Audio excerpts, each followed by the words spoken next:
Bismillahirrahmanirrahim. Assalamualaikum warahmatullahi wabarakatuh. Perkenalkan, nama saya Andreski Putri Angelika dengan NIM J112109 akan menjelaskan tugas current issue dari jurnal yang berjudul Relationship Between Health Belief Model Construct and Smoking Behavior Among School Age Adolescents in Indonesia Across Sectional Study, atau hubungan antara konstruk model kepercayaan kesehatan dan perilaku merokok pada remaja usia sekolah di Indonesia.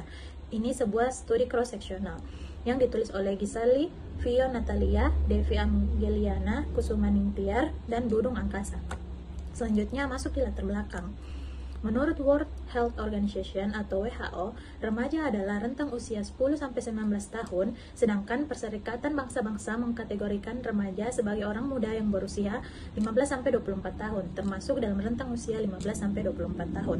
Di Indonesia, prevalensi merokok pada siswa SMP menunjukkan tren peningkatan dari 19% pada tahun 2016 menjadi 27%.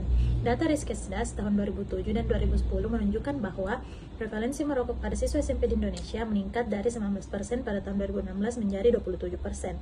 Program untuk mengubah perilaku berisiko kesehatan sebenarnya sudah sering menjadi agenda Departemen Kesehatan di Indonesia. Tetapi, upaya ini belum memberikan hasil yang maksimal. Oleh karena itu, penelitian ini bertujuan untuk menjelaskan perilaku berisiko kesehatan melalui penerapan Health Belief Model atau HBM. Selanjutnya, tujuan penelitian. Tujuan penelitian ini adalah untuk mengetahui penerapan Health Belief Model terhadap perilaku kesehatan remaja sekolah berisiko dan pengembangan model intervensi untuk mengurangi perilaku kesehatan berisiko pada remaja sekolah. Metode yang dilakukan pada penelitian ini yaitu menggunakan desain penelitian cross-sectional dengan melibatkan seluruh remaja sekolah usia yang bersekolah di SMP dan SMA di Pulau Jawa. Di Indonesia, sebanyak 171 remaja berpartisipasi dalam penelitian ini. Dipilih melalui pengambilan sampel secara tidak sengaja dengan cara mendatangi kepala sekolah dan guru. Ukuran sampel ditentukan menggunakan rumus Lemeshow. Kriteria inklusi mengharuskan peserta untuk berdomisili di area penelitian, menyatakan kesediaan untuk berpartisipasi, memiliki akses internet, dan mampu memberikan data penting melalui survei daring. Penelitian ini menggunakan instrumen kuesioner perilaku merokok dan HBM. Selanjutnya, hasil penelitian.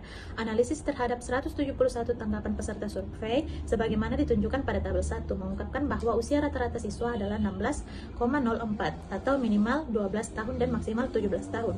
Pendidikan ayah lebih dari 9 tahun sebanyak 80,70%. Pendidikan ibu lebih dari 9 tahun sebanyak 76,02%. Orang tua adalah perokok dalam keluarga sebanyak 50,9% dari subjek. Pendapatan lebih dari standar minimum regional sebanyak 43,27%. 5,8% dari subjek adalah perokok pada saat penelitian. Tabel 2 menunjukkan bahwa terdapat hubungan yang signifikan antara persepsi kerentanan dengan perilaku merokok atau P sama dengan 0,02 dengan prevalensi rasio sebanyak 1,616 dengan 95% interval kepercayaan dalam 0,225 sampai 11,631. Hambatan untuk berhenti merokok dan perilaku merokok dengan perilaku P sama dengan 0,000 dengan prevalensi rasio sama dengan 0,046 dengan 95% interval kepercayaan dalam 0,015 sampai 0,139 dan isyarat untuk bertindak mengenai perilaku merokok orang tua dalam P sama dengan 0,019 dengan prevalensi rasio sebanyak 9,321 dengan 95% confidence interval atau interval kepercayaan dalam 1,207 sampai 71,983. Diskusi dalam penelitian ini ditemukan beberapa variabel yang dinyatakan berhubungan dengan perilaku merokok pada remaja di Indonesia, seperti kerentanan, hambatan, dan perilaku orang tua, atau isyarat untuk bertindak. Kerentanan di sini adalah kondisi kerentanan manusia yang menilai seberapa besar kemungkinan seseorang terpapar sesuatu. Penelitian telah menunjukkan bahwa sebagian besar remaja memiliki keraguan untuk terlibat dalam perilaku merokok, karena kesadaran mereka yang tinggi terhadap konsekuensi kesehatan yang merugikan yang terkait dengan kebiasaan ini. Kesadaran ini menggarisbawahi potensi intervensi pemerintah yang efektif melalui peningkatan inisiasi kesehatan dan sosial yang bertujuan untuk mengurangi dampak buruk dari merokok. Dalam penelitian ini juga ditemukan bahwa perilaku merokok remaja sangat dipengaruhi oleh kebiasaan merokok orang tua.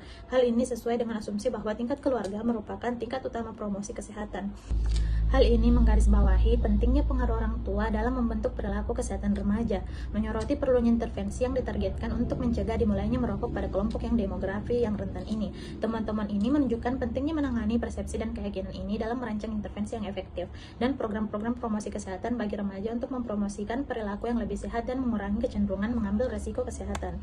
Yang terakhir adalah kesimpulan. Secara khusus, variabel kerentanan yang dirasakan, hambatan yang dirasakan, dan perilaku merokok orang tua muncul sebagai faktor prediktif yang signifikan untuk perilaku merokok, yang memberikan wawasan berharga tentang perilaku yang kompleks ini.